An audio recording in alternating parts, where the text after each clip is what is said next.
And so I really began this study with a very basic question. How do these women decide how well they're doing? How do they make decisions about the kinds of mothers they are, the kinds of women they are, the kind of partners they are?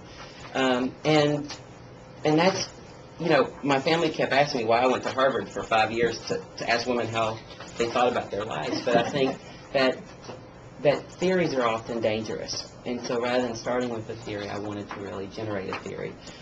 So I also recognized that I would be cutting across lines of race and class and institutional legacy and all types of things in doing this work. And because I wanted as authentic of a response as possible, I actually spent this was a study that was 4 years in the making.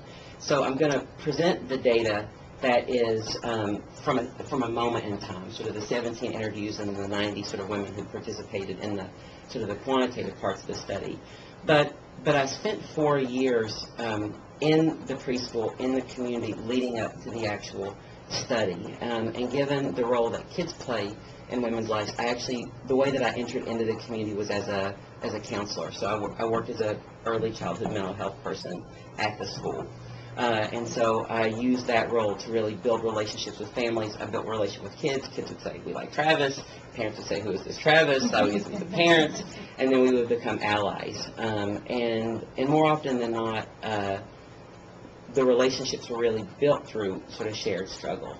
Some of the deepest relationships I had were actually families who had been, who had received substantiated abuse and neglect claims.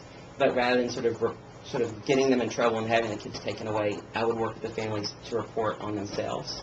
And so I really joined them as an ally in the work. And so because I was there for 4 years, I really saw a lot of strengthening and growth and positive change in the families. And they certainly did a lot of the same for me.